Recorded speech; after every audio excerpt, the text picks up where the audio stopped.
All right, so today we're gonna talk about hip pain and lower back pain in this area. So if you are struggling from this, what I want to do is teach you my 4-pillar system of movement, mobility, strength, and flexibility, and have an idea of where your pain might be originating from. So today's video, we're gonna go into the strength section, the mobility section, and the flexibility section, and we can get a better idea, you can get a better idea of where your air quotes weakness is and what might be the main cause of your pain. All right, from here, I want you to stand on one leg, make sure you don't drop the hip. You can drop it on purpose, but it shouldn't drop on accident, and see if you can balance that for 15 to 20 seconds. Then, I want you to switch to the other side. Again, you can drop your hip on purpose, but not on accident, and see if you can hold it for 20 seconds.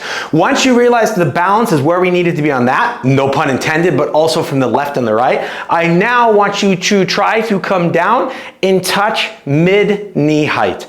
If that is easy, then go lower and touch the ground. If that is easy, woo, as you can see, talking and filming is not always the easiest thing here, then I want you to do the 4 corners. So it's right, left, back, and then back on the inside and down. So you got the 4 corners. Then you need to test it on the other foot.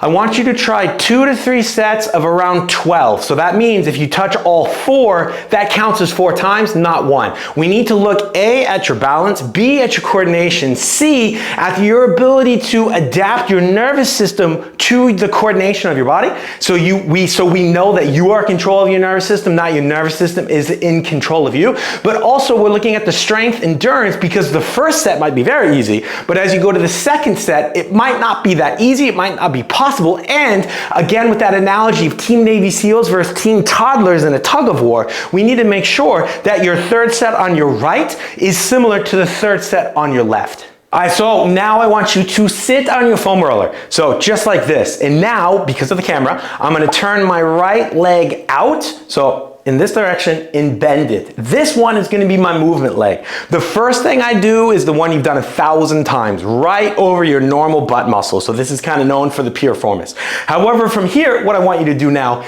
is drop on the right elbow. Now, you can keep your hand on the ground. That's a nice stretch for the chest, or you can put it right here. It's a little bit easier. And from here, I'm able to move more in this position, but be careful because I don't want you to go into position number 3 on accident. From here, I am now a little bit more in the lateral portion of my hip. So this area of my glutes, if you will, it's more the glute medius area. And from here, third position is now I roll over, I set my knee more on the floor, if possible, and I go into more of the TFL area. So this would be the area that's kind of like right behind the front of your front pocket.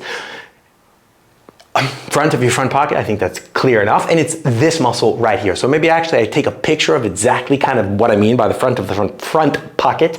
And what I want you to do here is focus on the area that hurts the most. So usually people don't feel much here because we've done this one 1,000 times, but here and here are a completely different story. So if you've done this one 1,000 times and this is only 10% of your back pain, then I'm not surprised that only 10% of your back pain went away. So if this is too painful on a floor like this, switch the floor, so to speak. Do it on a mattress, do it on something softer, because the softer the foam roll pushes into whatever, the softer it's gonna push into you, because we want to make sure that on a pain scale, this is not a 15 out of 10, because consistency is king. I would suggest doing this exercise for about 5 to 10 minutes, finding the trigger points that you have, focusing on those, and checking the other side just in case to make sure that the body remains in balance, because this Team Navy SEALs versus Team Toddlers tug of war is a disaster for our body. We do not want it to be out of balance because that throws our nervous system also out of balance, which means that you end up having more chronic pain.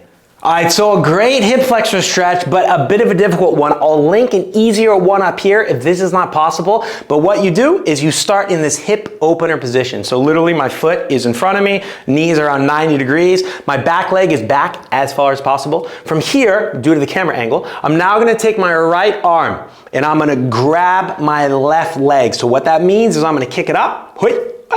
There we go. grab it just like this. You can grab around your foot. I would suggest trying to get around the ankle joint. Maybe I'll do this in a different angle also so you maybe see it better, because the lower leg is where the quad attaches to, right? So if I have my ankle, I can cheat a little bit, but from here I can't. So let me actually turn this way. And from here, what I'm doing is I'm dropping my hip forward, and I also can pull my leg and get my heel to my butt as much as I can. For some, this might cause your left hamstring to cramp. Again, I linked the video before, and I'll put the video in the description too, of an easier one against the wall that is nicer for everybody. However, this is nice because you don't need a wall. You can do it anywhere. And also in this position, I can start to rock back and forth and open up different areas of my hip joint.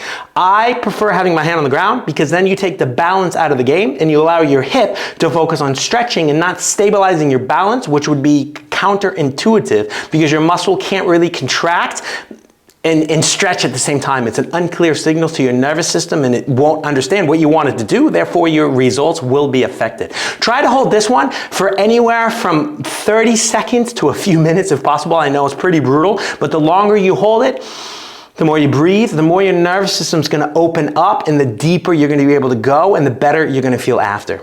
I thank you so much for taking the time to watch this video. Please like, comment, share, subscribe, hit that notification button so more people can see my videos, become chronic pain-free, and that you don't miss anything. All the links for the online consultations, online programs, everything off this visit is down below. I look forward to seeing you guys all next week. Thank you very much and have a beautiful day.